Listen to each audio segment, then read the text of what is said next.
بسم اللہ الرحمن الرحیم۔ السلام علیکم ورحمۃ اللہ وبرکاتہ۔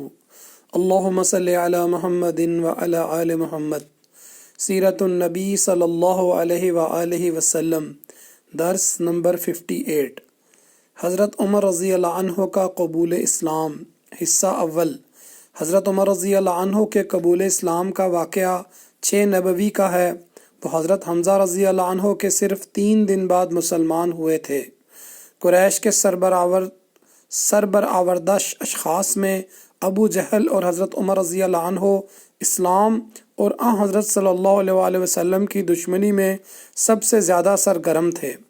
اس لیے حضرت صلی اللہ علیہ وآلہ وسلم نے خصوصیت کے ساتھ انہی دونوں کے لیے اسلام کی دعا فرمائی۔ اے اللہ، اسلام کو ابو جہل یا عمر بن خطاب رضی اللہ عنہ سے معزز کر۔ جامعہ ترمذی مناقب عمر۔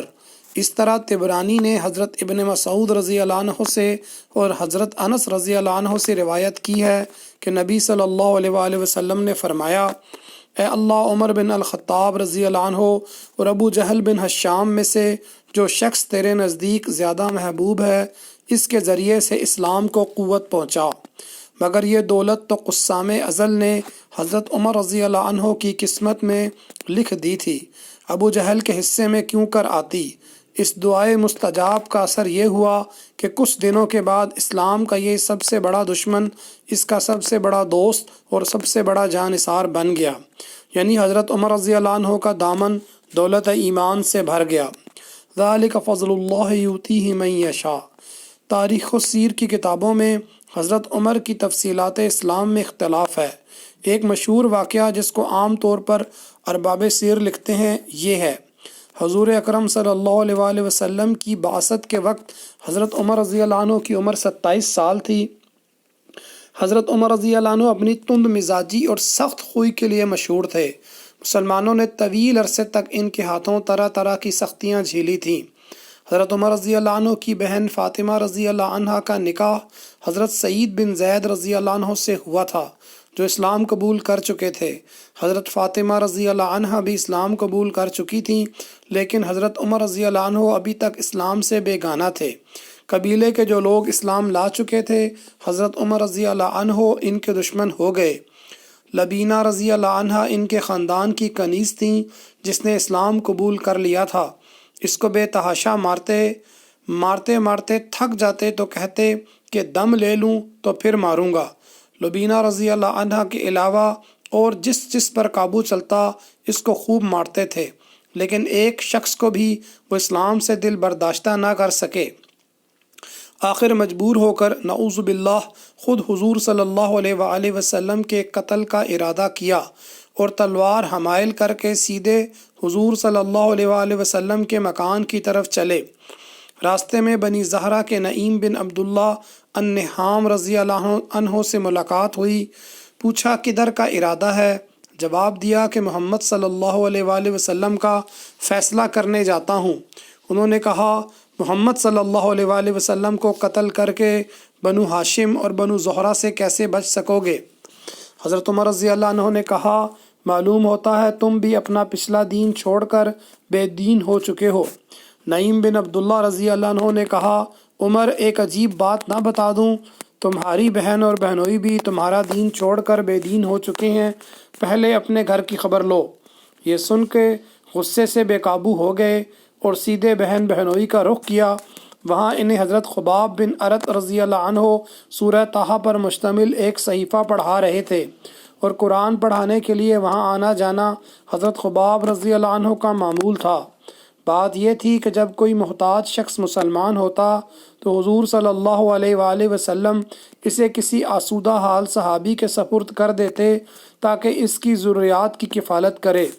انمار کے غلام حضرت خباب بن ارت رضی اللہ عنہ ایمان لائے تو انہیں حضرت سعید بن زید رضی اللہ عنہ کے سپرد کیا گیا۔ یہ دونوں حضرت خباب بن ارت رضی اللہ عنہ ہی سے قرآن سیکھ رہے تھے۔ جب حضرت خباب رضی اللہ عنہ نے حضرت عمر رضی اللہ عنہ کی آہٹ سنی تو گھر کے اندر چھپ گئے۔ ادھر حضرت عمر رضی اللہ عنہ کی بہن فاطمہ رضی اللہ عنہ نے صحیفہ چھپا دیا، لیکن حضرت عمر رضی اللہ عنہ گھر کے قریب پہنچ کر حضرت خباب رضی اللہ عنہ کی قرت سن چکے تھے۔ چنانچہ پوچھا، یہ کیسی دھیمی دھیمی آواز تھی جو تم لوگوں کے پاس میں نے سنی؟ انہوں نے کہا، کچھ بھی نہیں، بس ہم آپس میں باتیں کر رہے تھے۔ حضرت عمر رضی اللہ عنہ نے کہا، غالباً تم دونوں بے دین ہو چکے ہو۔ بہنوئی نے کہا، اچھا عمر، یہ بتاؤ اگر حق تمہارے دین کے بجائے کسی اور دین میں ہو تو؟ حضرت عمر رضی اللہ عنہ کا اتنا سننا تھا کہ اپنے بہنوئی پر چڑھ بیٹھے اور انہیں بری طرح کچل دیا۔ ان کی بہن نے لپک کر انہیں اپنے شوہر سے الگ کیا تو بہن کو ایسا چانٹا مارا کہ چہرہ خون آلود ہو گیا۔ بہن نے جوش غضب میں کہا، عمر، اگر تیرے دین کے بجائے دوسرا ہی دین برحق ہو تو اشہد اللہ الہ الا اللہ و اشہد ان محمد الرسول اللہ، میں شہادت دیتی ہوں کہ اللہ کے سوا کوئی لائق عبادت نہیں، اور میں شہادت دیتی ہوں کہ محمد صلی اللہ علیہ وآلہ وسلم اللہ کے رسول ہیں۔ یہ سن کر حضرت عمر رضی اللہ عنہ پر مایوسی کے بادل چھا گئے اور انہیں اپنی بہن کے چہرے پر خون دیکھ کر شرم و ندامت بھی محسوس ہوئی۔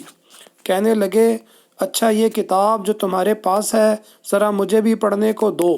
بہن نے کہا، تم ناپاک ہو، اس کتاب کو صرف پاک لوگ ہی چھو سکتے ہیں، اٹھو غسل کرو۔ حضرت عمر رضی اللہ عنہ نے اٹھ کر غسل کیا، پھر کتاب لی اور پڑھی۔ کہنے لگے، یہ تو بڑے پاکیزہ نام ہیں۔ اس کے بعد سے قرت کی، کہنے لگے، یہ تو بڑا عمدہ اور بڑا محترم کلام ہے، مجھے محمد صلی اللہ علیہ وآلہ وسلم کا پتہ بتاؤ۔ حضرت خباب رضی اللہ عنہ حضرت عمر رضی اللہ عنہ کی یہ فکرے سن کر اندر سے باہر آ گئے۔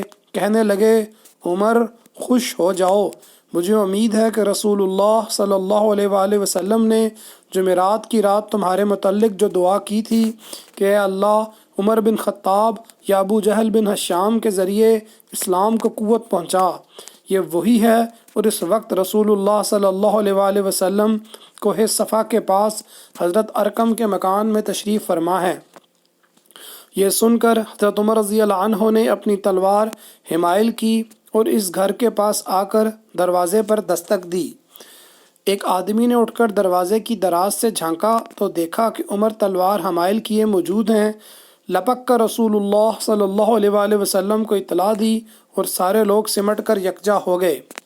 حضرت حمزہ رضی اللہ عنہ نے پوچھا، کیا بات ہے؟ لوگوں نے کہا، عمر ہیں۔ حضرت حمزہ رضی اللہ عنہ نے کہا، بس عمر ہے، دروازہ کھول دو، اگر وہ خیر کی نیت سے آیا ہے تو بہتر ہے، اور اگر کوئی برا ارادہ لے کر آیا ہے تو اسی کی تلوار سے اس کا سر قلم کر دوں گا۔ آج کے درس سے سوالات: حضرت عمر رضی اللہ عنہ کب اسلام لائے؟ حضرت عمر رضی اللہ عنہ کی بہن کا کیا نام تھا؟ جزاک اللہ خیرہ۔ السلام علیکم ورحمۃ اللہ وبرکاتہ۔